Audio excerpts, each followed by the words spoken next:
Right. Hello, everyone. It's my pleasure to introduce our speaker today, Ross Knepper. So, Dr. Is the K silent in your name? It is silent, yes. So, Dr. Knepper. Dr. Knepper comes to us from a local company that does agricultural robotics called Tortuga AgTech. Before that, he was actually one of the leaders for Amazon Robotics when it was in this area. And that's how I came to know about his presence in this area about 3 years ago. And it was on my to-do list that I need to connect with this person because people I was working with was telling me about Ross. And I was like, I need to connect with him. And then thankfully that connection got made and we were very happy to have him here on campus. Ross has been a very prominent robotics researcher. Previously, he was a professor at Cornell University from 2014 to 2020. He did his bachelor's and Ph.D. at CMU in robotics, and then has worked at MIT. So he's well known in the robotics community. But today, he offered us the choice between a technical talk or the talk that he's giving. And he immediately said, we want to hear about startups and robotics and your experience. So he's very kindly agreed to give that talk. And it's been for the benefit of our master's and PhD students. So one of the things I would really challenge our master's and PhD students is to have questions and ask questions and be interactive. Ross said he's going to manage that. So welcome, Ross, and thank you so much for. Yeah, thanks, you, Sriram, for the warm introduction, and I'm really glad to be here. And I know I've been in all of your seats at some point, and I know there's this question, which way do I go? Academia, industry, what's right for me? So I can't answer the question for you, but through this talk, I'll kind of share both sides, and feel free to catch me after if you have questions about any of that, because I've actually bounced back and forth 2 whole cycles now between the two.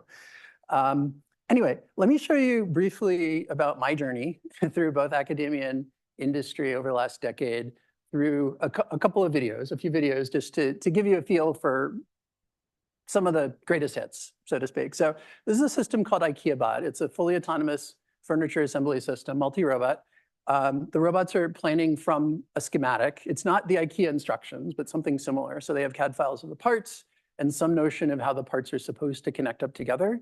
And they're actually inferring a plan, a symbolic plan, collaboratively, and then individually a motion plan on how to do their role. And you can see that the robots are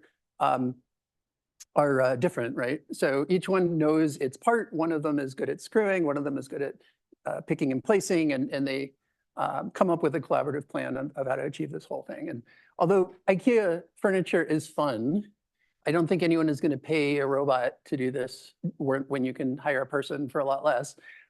So the real application here is something like airplane wing assembly, right? Something a lot more serious, manufacturing. So this could be the manufacturing system of the future. Next project actually was a spin-off kind of from this, because when I was watching these robots, they failed all the time, right? I mean, anyone who does robots here knows demos don't always go well. I can tell you stories. But it's kind of interesting because I knew what was going on and I could just jump in and correct the problem, right? But most people who are watching wouldn't know what to do. And so I hooked up with a collaborator who's doing natural language and started talking about how can we actually leverage human help for robots to help the robots complete their task, right? So you could maybe multiplex one human for 12 robots, which coincidentally, that's what my current employer, Tortuga, is doing.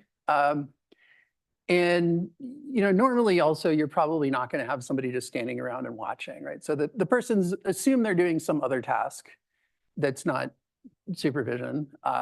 We did a user study based on that using our natural language generation system.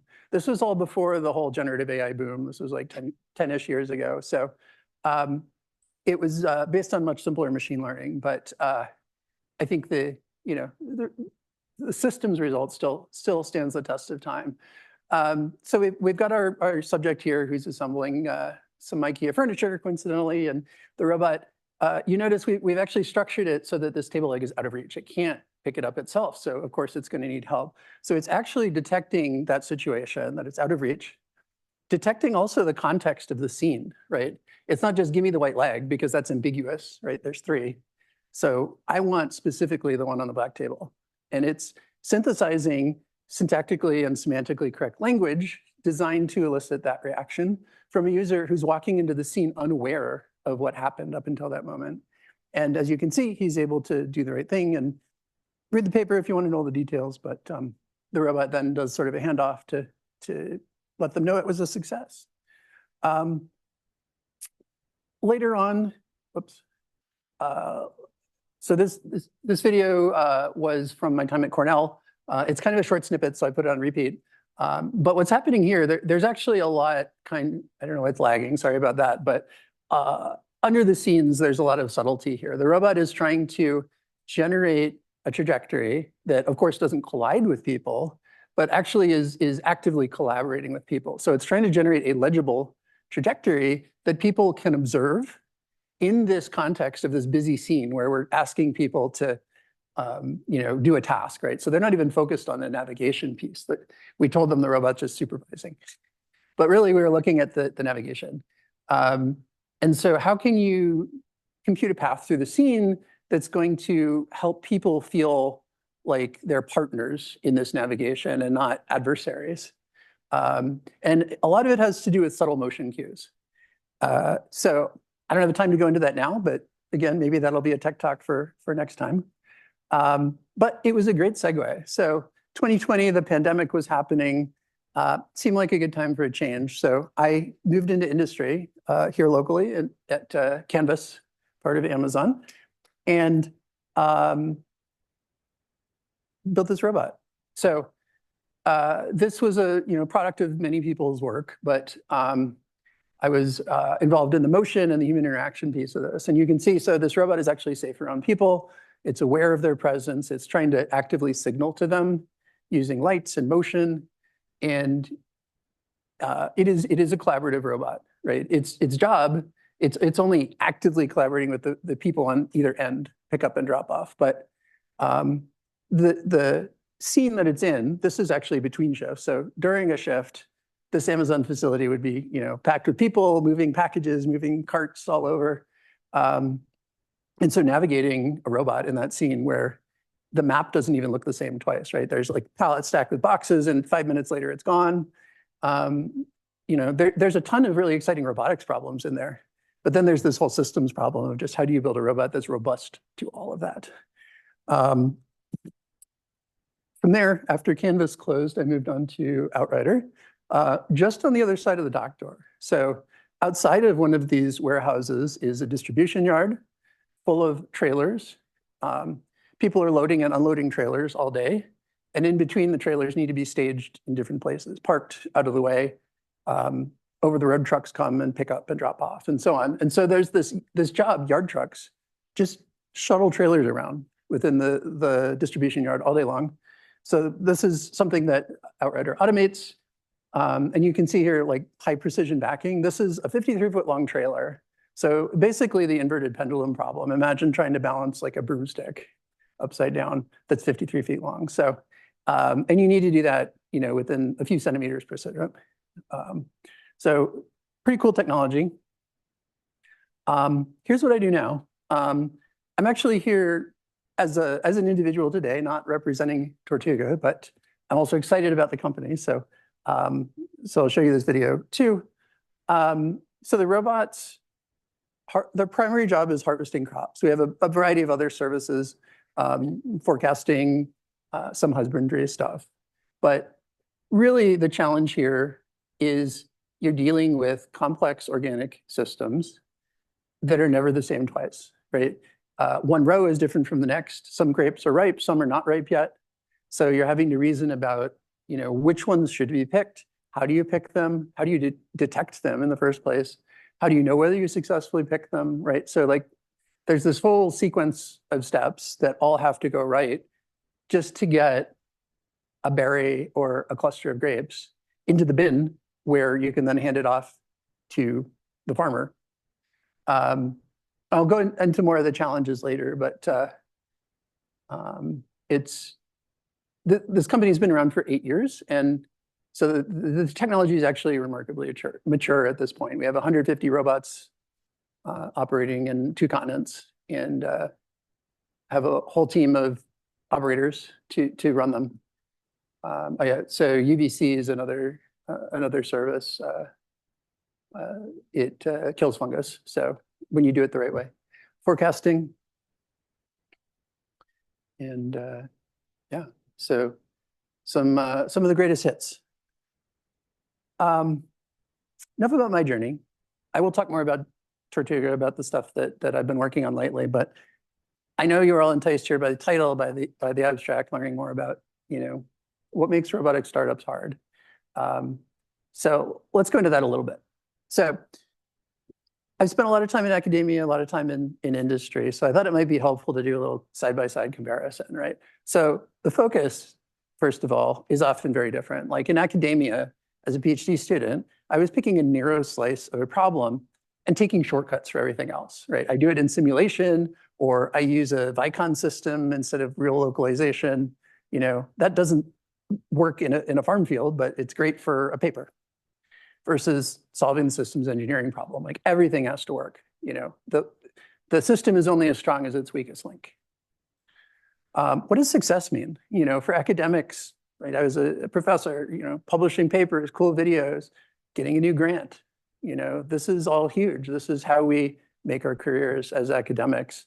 And the impact, we often measure it as number of papers or number of citations, et cetera, because those are proxies for the real impact, right? One day we hope that all of this research is going to find its way out into the world and make real change. And that's part of why I'm here today, is to forge these connections. And on the industry side, customers that want to pay for your service and make you profitable, right? So that's a simple thing, but how do you get there is really hard. What does robustness look like? I spent a lot of time working on demos that were cool and worked some of the time. You get a good video, you upload it to the conference and, submit your paper, and great. Or, sponsor demo. That's a high risk, high reward kind of thing. But again, it only has to work that one time, that one day. And you hope the Wi-Fi doesn't go out. Versus it has to work basically all the time, right? Lots of different conditions, sometimes ones you can't even anticipate. So generalization is a big piece of this robustness thing. What does it mean to even understand what you've built, right? In academia, a lot of times we come up with a cool idea, a scientific theory that's the foundation of what you're building. And we use proofs, I think a lot of people in industry sort of scoff at proofs because, it's a bunch of symbols on paper, but it doesn't actually make the robot pick fruit.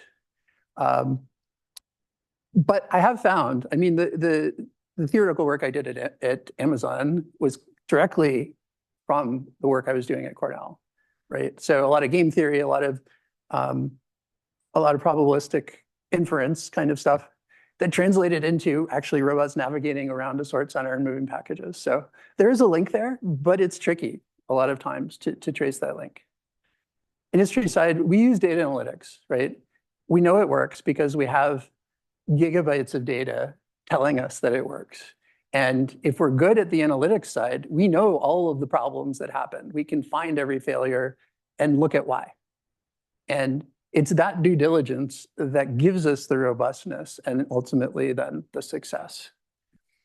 Okay, so speaking of success, there are a lot of success stories in robotics, even though it's hard in industry.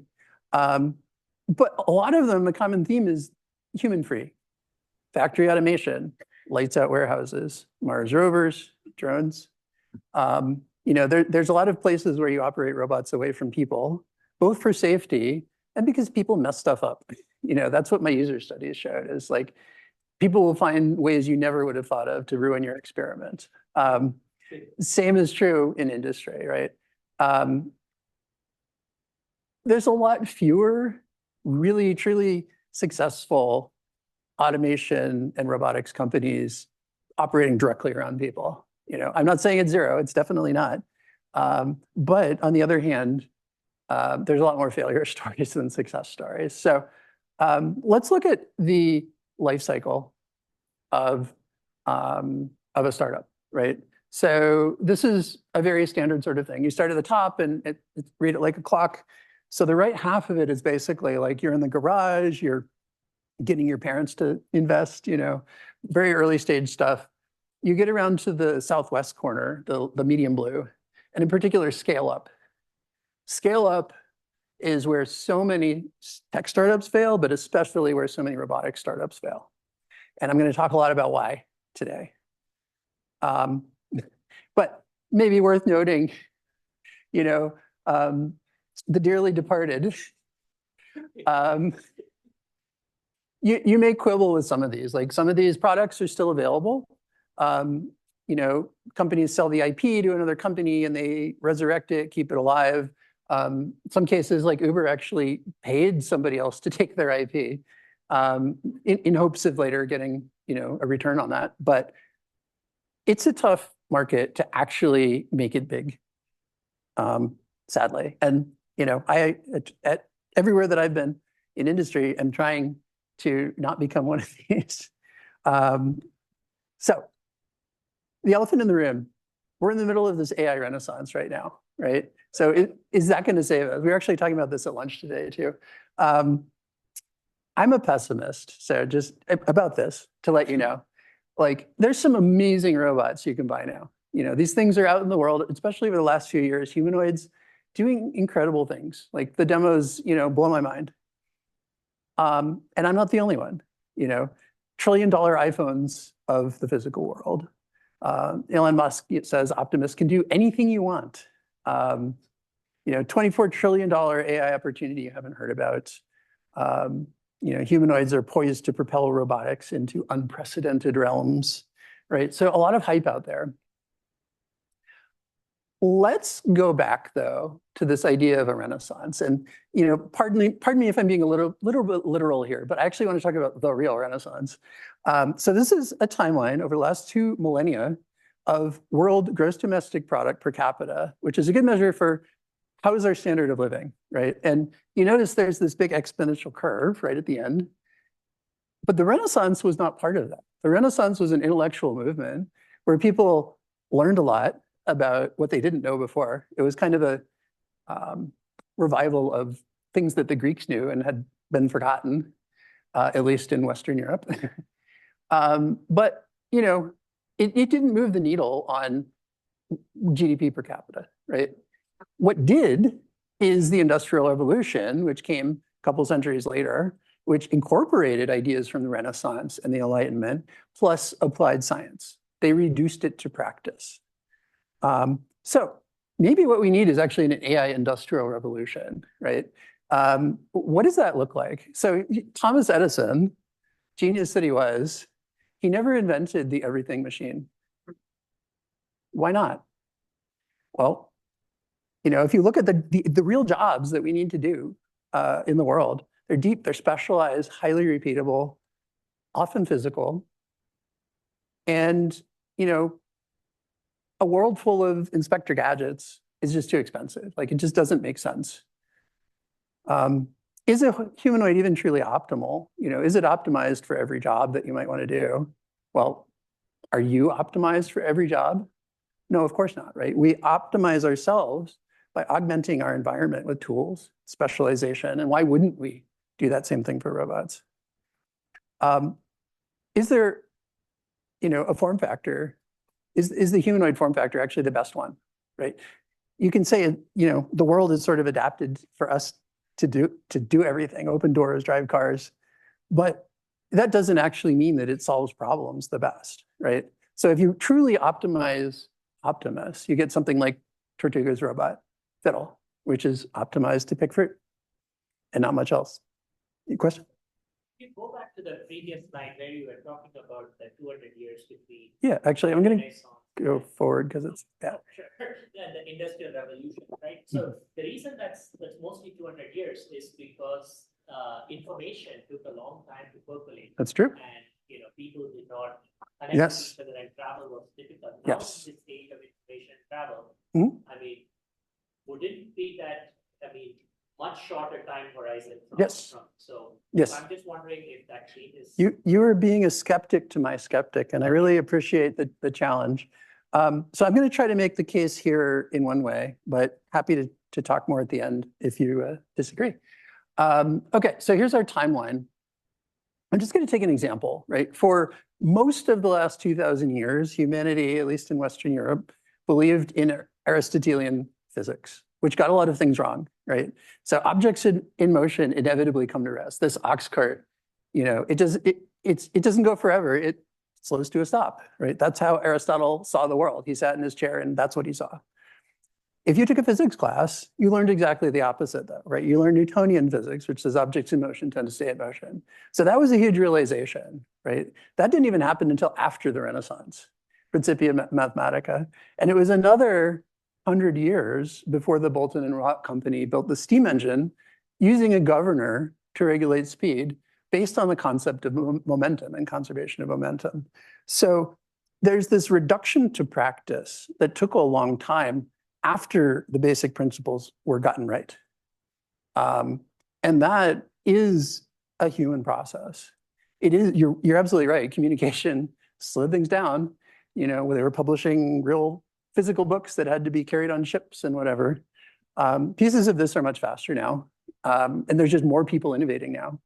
So, very good arguments, but I'm still a bit of a pessimist. These are my predictions. We're not going to have Rosie the robot anytime soon, right? You're not going to have a robot in your house just doing all your chores.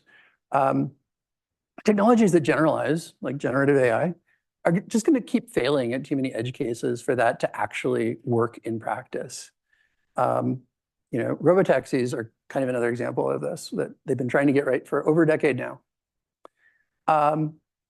And products based on these technologies are going to have to be more special purpose for whatever task you need, whether it's in the home, in the workplace. And there's still going to be plenty of human engineering effort that's going into reducing them to practice. So that's my take on it, and happy to debate all of you if you feel differently. I know this is a somewhat controversial topic, so. But for now, let me segue into that engineering piece, because, oh yeah. So just to follow up on that, right? So when you say that these kind of general purpose robots are challenging, is the challenge purely from the physical side of things, where manipulating the physical world and being embodied in the physical world is challenging, or is the challenge more cognitive, where trying to reason about things is the challenge? Where do you think the real challenge is? I don't think you can draw a line between them. I mean, it's embodied cognition, right? Like our ability to manipulate is, it is physical, but it's also very much a learned thing. And there's a huge portion of your brain that's actually dedicated to manipulation.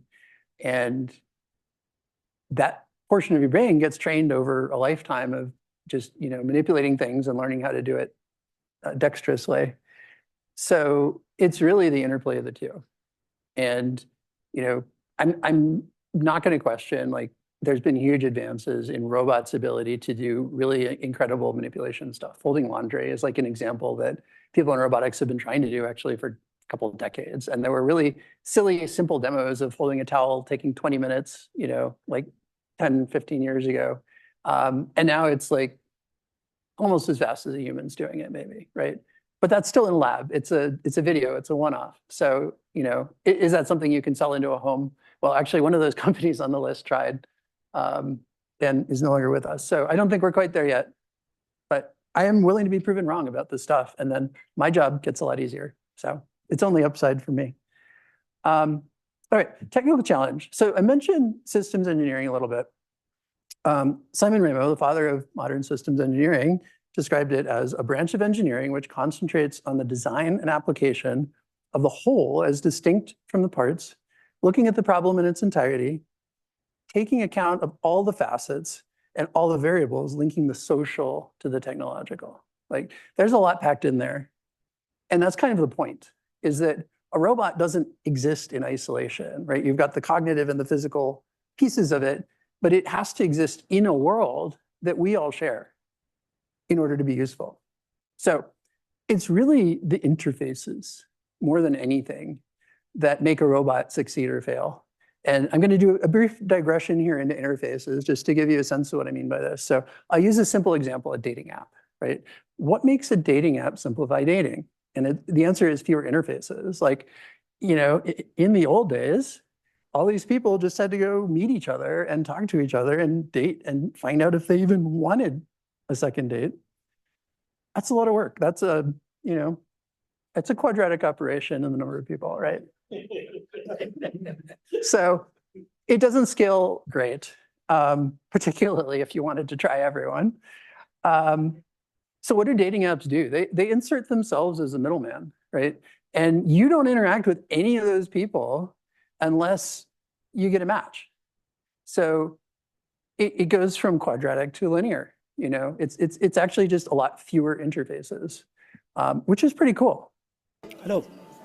How about another example? Amazon. Like, what did Amazon do to shopping? In the olden days, which I'm old enough to remember, I, as a customer and the N other customers, had to go to Sears and Toys R Us and Borders and all the things that Amazon killed, and shop around and find, the best price or what's in stock. And it's a lot of work. So once again, quadratic. Now it's simple, right? There's N customers and one Amazon, and it's your one-stop shop. Of course, now there's kind of Amazon competitors too, but still a small number. What did Amazon do to transform the economy? So it's a little more complex question, right? You still have pre-Amazon, we have this quadratic term here, but also, all the stores had to employ workers. All the stores had to interact with, distributors to buy product and shipping companies to ship out their products. And of course, then on the right, we have the dots are just sort of the rest of the economy, right? So of course, manufacturers are also hiring workers and dealing with shipping companies. So there's a lot of complexity there, but the key terms, it's all quadratic. After Amazon inserts itself as the middleman, right, as a broker, Amazon employs over 1 million workers. Amazon is buying from a lot of manufacturers and distributors. Amazon also has, through its marketplace, third-party vendors, right? So those are the new stores. They're inside Amazon, sometimes exclusively, and the shipping companies. But it still, has reduced the complexity to what is effectively linear in a bunch of terms. And I mentioned the rest of the economy on the right. This is what I'm going to call the world components, right? So there's just like everything outside of Amazon that still exists. And you can actually generalize this idea. Like, your generic tech product is a broker, is a middleman between either user or customer, because sometimes they're different, and the world. It just sits in the middle and creates an interface. And it's simplifying your life in the same way as the dating app. And that's also what robots do, right? Any robot product that's going to be successful in the world is doing some form of this and therefore simplifying somebody's life, or they're not going to pay for it. So let's take that matrix, put it in a little bit simpler form, system diagram. So here we have basically 3 components, which are the customer/user, the world, and then your product sitting in the middle. So each of those can be, just to simplify it, high or low complexity. And if the product itself is complex, that's intrinsic. If you're just trying to solve a really hard problem, like trying to match people in a dating app, how do you know who's going to say yes? If they don't like your matches, they're not going to keep using your product.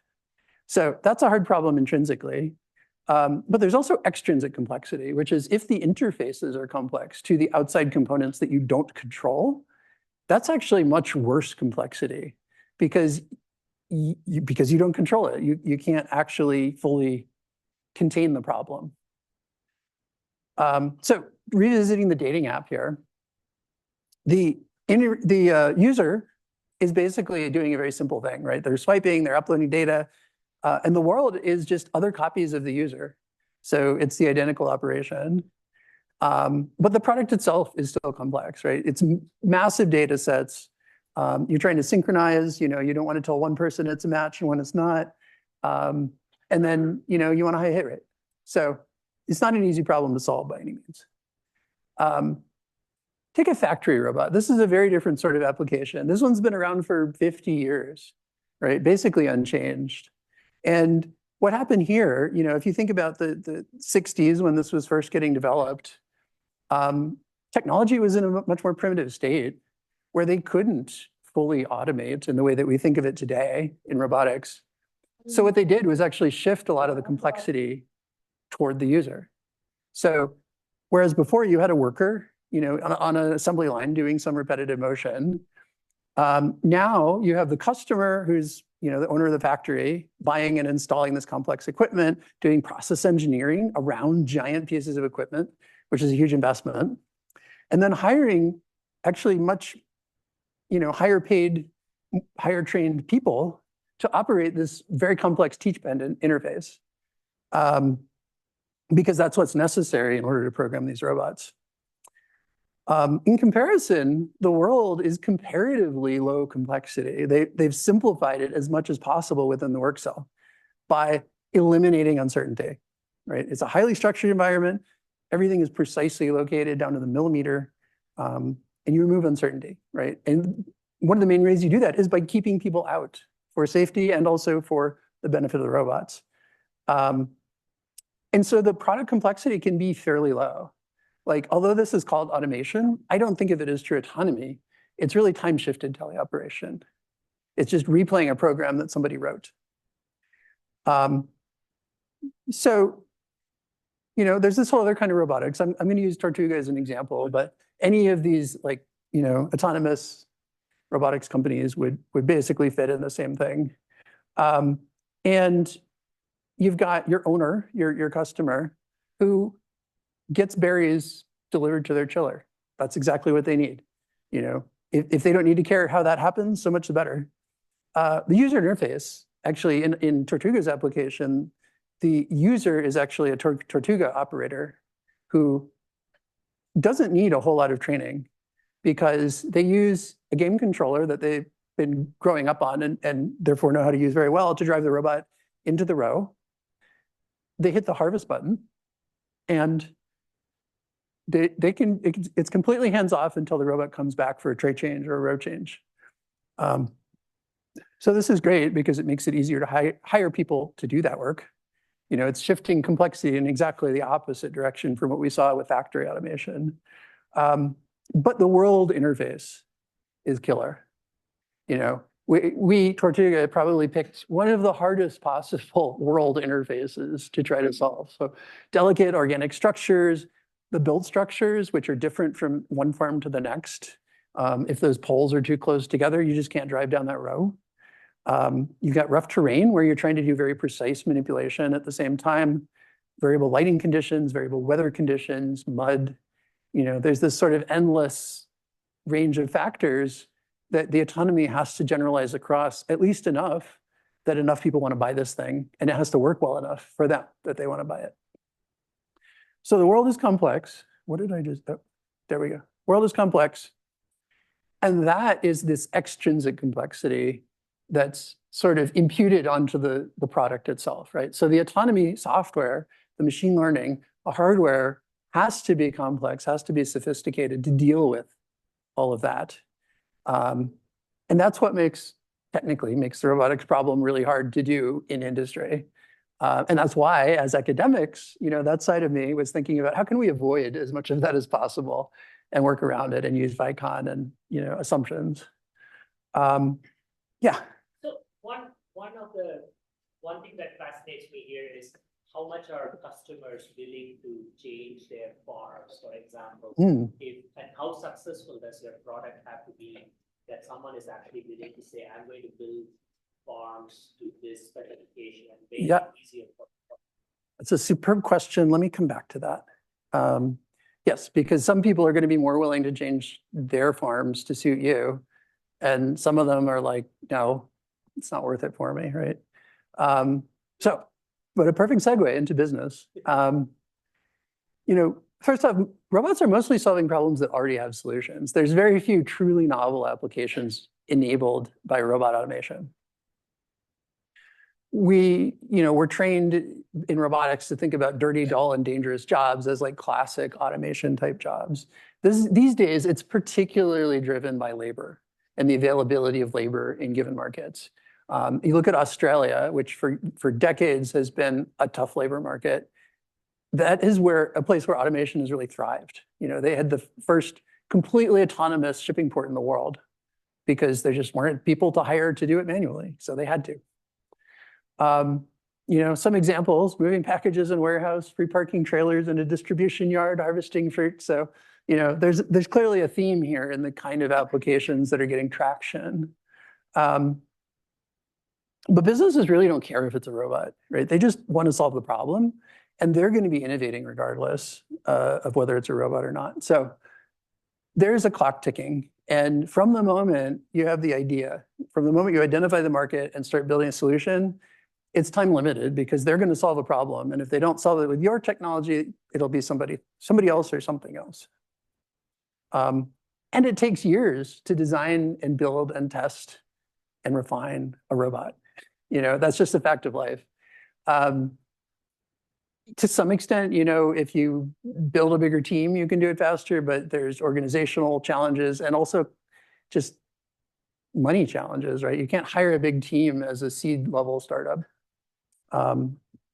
You'd run out of cash in months. So scaling is hard. Robots are capital intensive and they're complex. That's, really at the heart of a lot of this.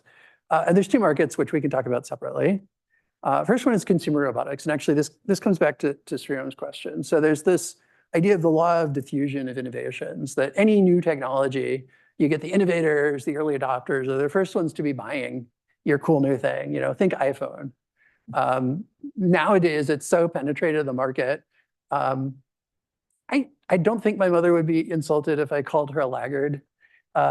She's got an iPhone, right? For years, it's fully penetrated. But that's not where it starts off. And the thing is, this is such a small piece of the pie, right? If you're trying to get into one of these markets, you're selling every robot at a loss. You're losing money on every sale just to get your robot out into the world, to build hype, to build excitement, to hope that you can move further on this curve to the point where you have enough pricing power that people actually want to pay what it takes to build it. So early adopters are not enough. But they're the hook. So to answer your question, you start with the ones who are most amenable to changing their farm to suit your needs, and then work your way out from there. So if there is a scaling strategy here, that's what it's going to look like, I think. But yeah, eventually you have to appeal to the Luddites, right? The people who don't care that it's a robot, maybe even don't like that it's a robot, but they can't afford to hire the labor, can't find the labor. That's what it takes. But, classic story, right? Money runs out before you get to the point where you're actually making money on a sale. It's a tough world out there.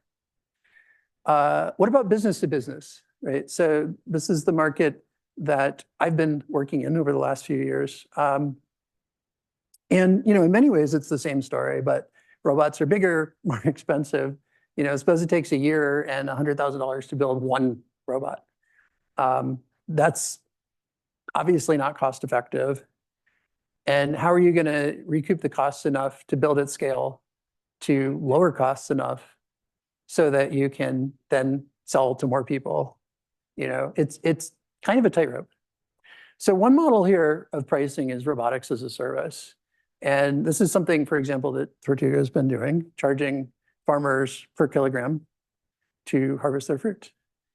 This is great for customers. It's zero risk. If I tell you I'm going to bring a robot over and harvest your fruit, and then I fail to deliver, well, they had to hire a few more workers, but that's basically it, right?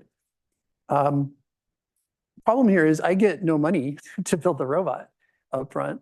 And so I'm basically leveraging VC money to get started, and that is finite. On the flip side, and there's a lot of business models. I'm just mentioning two here, two kind of extreme opposites. You can ask customers, hey, pony up for this robot. Maybe I'm taking a loss. Let's say it's 50K, right? And then in a year, I'm going to deliver a robot and start harvesting your grapes. Hopefully you have some customers who are wealthy enough to take that bet, but it is a risk. And the risk is going to severely limit the pool of customers, right? You don't need a big pool to start with, but you've got to get built up enough based on the customers who are willing to take those risks. So it's a tough business world any way you look at it. And just the time and the cost of building robots is something that, pure software companies don't have to deal with in quite the same way. Yeah, so to summarize the challenges, right, for robotic startups, you can't fully specify the problem you're trying to solve. You have to solve it with solutions that scale ultimately. And the largest challenges come from complex interactions from the world, that extrinsic complexity, and the clock is ticking. So, but I wanted to spend the rest of the talk, on a high note. I do have some ideas of the right way to do it. None of this is easy, but I do want to provide hope for any of you that may be thinking of doing a robotic startup that it is possible. First one, few customers care that it's a robot. So if you go out and saying, hey, I want to build you a robot to do X, you're already losing business. It's about solving the customer problem. And if it can be solved by non-robotic means, don't build a robot because you're just making it hard for yourself. So, and I'm saying that as a roboticist, so trust me. These opportunities can be fleeting. And, like I said before, your customer is trying to solve this problem and they're going to find a solution to the problem. And if you don't deliver, you just lose the opportunity. So it may be another robotic startup. It may be some much simpler solution that the customer just comes up with themselves, and the market's gone. The opportunity is gone. So in order to minimize the chance of that happening, you really want to learn the big lessons as early as possible, right? That's something that's easy to say and hard to do, but you can be deliberate about exploring where are the biggest risks, where are the most likely places that we could fail a year or two down the road, and let's try to mitigate that risk first. Second one, iteratively refine two objectives. So the first objective, getting your product to solve the customer's problem, obviously is key. Nobody wants to buy something that doesn't solve their problem. But also getting the product to a cost that you can actually afford to sell it at a profit. And you can't scale without being able to do that ultimately, right? So these are both hard for somewhat different reasons. And neither one alone is sufficient, right? To succeed, you really need to succeed at both. And late discoveries in either one of those at best lead to expensive pivots that delay product viability. So why are these two hard? First, getting your product to solve the customer problem. You need to understand the customer's problem and what will solve it adequately for them, which is not as simple as asking them. People often don't really know or don't know how to express it in the terms that we as tech people, as roboticists, need to hear a specification. Major pivots often come too late when the specification is finally clear. So if you wait until you fully understand the problem, you waited too long. And the more you develop the product before you pivot, the more you've already invested in software and hardware design, it gets really expensive to pivot. So this is why you need to learn those lessons early. What about getting your product to a cost that you can profit by selling? Well, you can't count on an economy of scale to save you, right? I think a lot of companies say, well, building one was costly, but anytime you need to buy 1,000 quantity of some part, you get a big discount. And that's true, but that alone is seldom going to be enough. You actually need to think through, how do you make the product cheap enough to manufacture? And fundamental engineering assumptions that you make in building the product often ride on the assumptions that you made at the outset. High quality hardware. Tortuga made a choice early on to use cheap hardware, even though it makes the autonomy problem harder, because that means that we can already start scaling up. And the fact that we got to 150 robots out in the field, I think is evidence that that's a smart strategy. And the more you develop your product before the pivot, same story, right? The more expensive it gets. And again, if you wait till you have high confidence that you're solving the problem correctly, you may never get around to the cost reduction piece. It may be too late. So, need to plan ahead. And the best way to do that is by iteratively refining both of these objectives. This allows you to confront the biggest engineering challenges the soonest, right? You got to think before you act. You want to work backwards from the customer's problem. This is actually at Amazon, they have these leadership principles. This is number one, customer obsession. It's about working backwards from the customer's problem. In your design, you want to center the customer's problem, not your solution. That's why it's not, I'm building a robot to do X, right? It's, I want to move your packages for you. I want to harvest your fruit for you. And that matters because you may realize you're making bad assumptions if you focus on like your exciting ideas, right? And we as academics, I'm switching hats. We as academics are used to thinking about exciting ideas and, hey, I think this technique can be used to solve this problem. That's not a good way to run a startup because, even if it works, ultimately, it may not be the best way, the cheapest way, the most cost-effective way to solve the customer's need. So that's a tricky switch when you make that transition. Also, it's a co-design problem. Robots are cyber-physical systems. There's the cognitive, there's the physical. So get good at being cross-functional early. If you wait until you have a team of 20 or 30 to learn how to think cross-functionally and how to act as that combined team, it is much harder to develop those institutional muscles at that point than if you're doing that from the very get-go. Constraints are useful. A lot of people maybe bristle at constraints. I want to solve it this other way. But often the design space is just too big. And the more that you can mine the customer problem for constraints, hard or soft constraints, the more you can shrink your design space and your thinking and hone in on what's actually going to be the most effective solution. Thanks. I'm almost done. Develop strong data and analytics early. At the start, your productivity will obviously be inadequate. And intuition at this point is a good guide, right? Oh, it's broken because X, I go fix X. But you're going to hit a point where it's no longer clear what efforts are needed. And some symptoms of this: reliance on anecdotal stories of teammates, increased conflict on your team. Nobody can agree on what are the priorities. The project plateaus prematurely. All the work you do doesn't seem to move the needle on performance, right? Price of delaying building good data analytics is high because if you wait too long, you're setting back your viability, right? So be proactive about this. Don't wait until the symptoms happen. And if your data analytics aren't good enough, you may wind up solving the wrong problem. You may misidentify it because there are gaps in your data. And that's what leads to this plateau phenomenon, right? It's not that you're not doing good work, you're doing the wrong work. So it's easier to incrementally build your data analytics at the same time. I'm building a new software feature. Not only am I logging errors, but I'm also logging metrics. And those metrics are going right into a visualization tool, and I can use that to see how my software is doing as I'm building it. It's hard to have that discipline, right, as an engineer when pressure's on, got to do customer demos, but it pays off in the long run. Test it as a representative sample of customer sites. Challenge your assumptions early and often, right? I can't emphasize that piece enough. It ensures you're building the right thing. And on the flip side, you don't want to try to scale operations too soon to too many customer sites.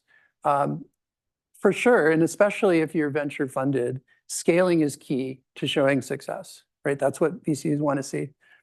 But it's often in tension with solving the customer problem, right? This is the tension I was talking about before.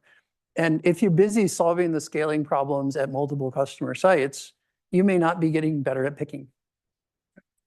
So be willing to say no to customers who really want you because they will still be excited. You keep them warm. And in 6 months or a year, you come to them and say, okay, we're ready.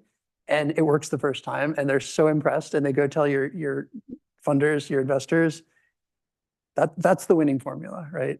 So think carefully about the assumptions you're building in. Some of them are going to be really hard to prove later. I sort of already made this point, but as an academic, I did all of these: perfect localization, perfect control, perfect network availability, expensive hardware, right? It makes writing papers easy, but it's not a formula for a successful product in the long run. But you can use assumptions strategically to defer work that you know you can do. A lot of people, when they dive in, they're like, oh, I know how to do this part, I'll start here. That's exactly the wrong way. Start with what you don't know how to do, because later on, the stuff you do know how to do, that'll come to you. It's quick, it's easy. And the last tip, balance the tactical and strategic thinking. Tactical thinking is characterized by short-term, reactive, iterative, and you lose out on learnings if you're not doing this. Strategic is characterized by long-term, predictive, speculative, high risk, high reward. And if you're not doing this, your product plateaus before it's good enough because you landed in a local minimum. So these things vary over time. Planning horizons, strategic could be a year at one point, it could be 3 months at another. And the ideal ratio of effort devoted to each of these is going to vary over time. And I can't tell you how to figure that out, but it's something you need to be thinking about. A few quotes to wrap up with. So Jeff Bezos said, most decisions should probably be made with around 70% of the information you wish you had. Mike Tyson said, everybody has a plan until they get punched in the face, right? Fortunately, Dwight Eisenhower had the answer to that, which is plans are worthless, but planning is everything. Because it's the act of thinking through it that allows you to react after you get punched in the face. So on that note, and some companies that at least so far are still going strong, I'd be happy to take questions. You've been a wonderful audience.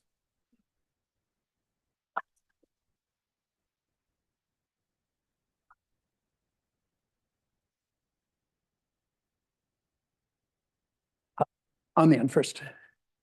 I love the idea of the hardware, software, ML, cosine problem. Yeah.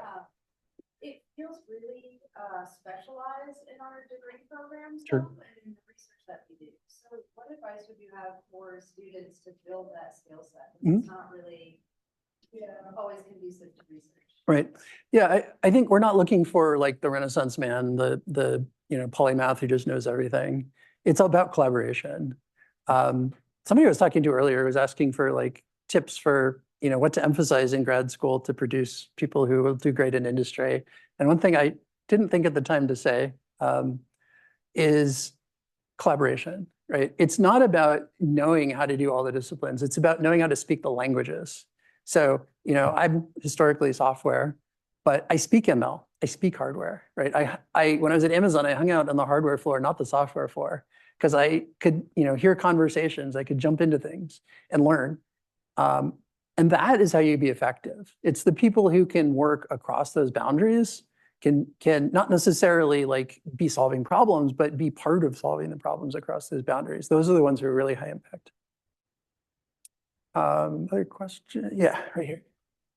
Can you shed some light on some of the computer vision and manipulation problems that are, like at stages where researchers can also pursue them? Interesting. Okay. So one version of this is, what should I do for my thesis? So even when I was a professor, I didn't tell people, what their topic should be, because I think a PhD is really, it's a certificate that says you know how to learn. And part of the learning is learning the problem space. And I don't want to deprive you of that. So that's my cop-out answer. Yeah. This is a question from the chat. Terrific. They asked, who do you think should start a robotics company? A technologist with no business knowledge or a business person with no tech background? Well, the answer is neither, or both together, right? I mean, you have CTO and CEO for a reason. And looking at Tortuga, that's basically the combination. We've got a PhD Mechie as a CTO and more of a business guy as CEO. And I think it's a great combination. So, again, it's the cross-disciplinary, right? You got to network outside of your area and find that right match. Great question. Any other questions? Yes. So ignoring ethical considerations, Yes. would you say that class of war-fighting robots would get into the rubric we talked about? I deliberately avoided defense, both because people get, emotional about it and because it's kind of tricky to pigeonhole in.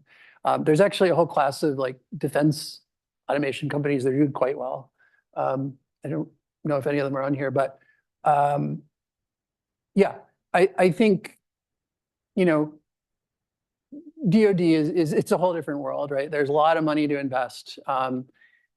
And a lot of the companies that are doing it, especially the Lockheeds, you know, they're great at systems engineering. And so I think they've got that part down. A few of them are startups too, who, you know, have figured out a formula that works. I think a lot of the same rules apply, but the DoD is actually a lot better at telling you what they want and knowing the specification for it. So that part's a little different. Did that answer the question? Happy to talk after, yeah. Anything else before we wrap up? Yes.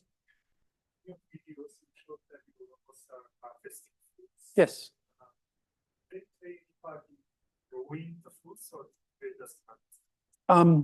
So in the Tortuga sort of, you know, set of offerings, we do forecasting, we do harvest, we do some treatments like UVC, some like husbandry, trimming, but no like planting, germination, you know, that could be a future growth direction potentially. Probably you need different robots for that. Yeah.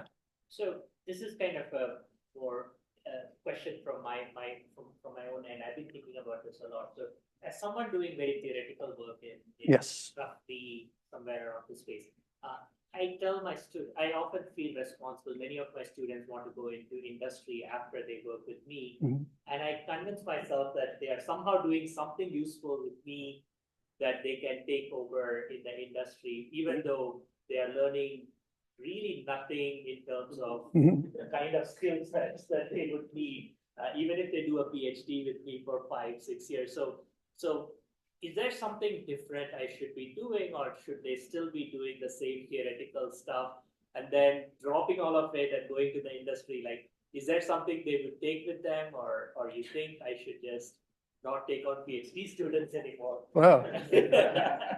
It feels like a landmine there. No, I mean, I think PhDs are valuable. I'm maybe biased. You know, I got a PhD, spent 5 years. It was a fun time, just working with my advisor. It was a pretty open-ended thing, right? He wasn't telling me what to do. I was kind of figuring it out as I go along and pretending I knew what was going on. But what came out of that is I knew, you know, I learned how to think about problems, how to think about problem solving creatively, like finding new angles, coming up with crazy ideas. Like my core of my thesis topic, I came up with in the shower one day, you know, just randomly. But there's patterns of thought that lead to that. It wasn't just truly random.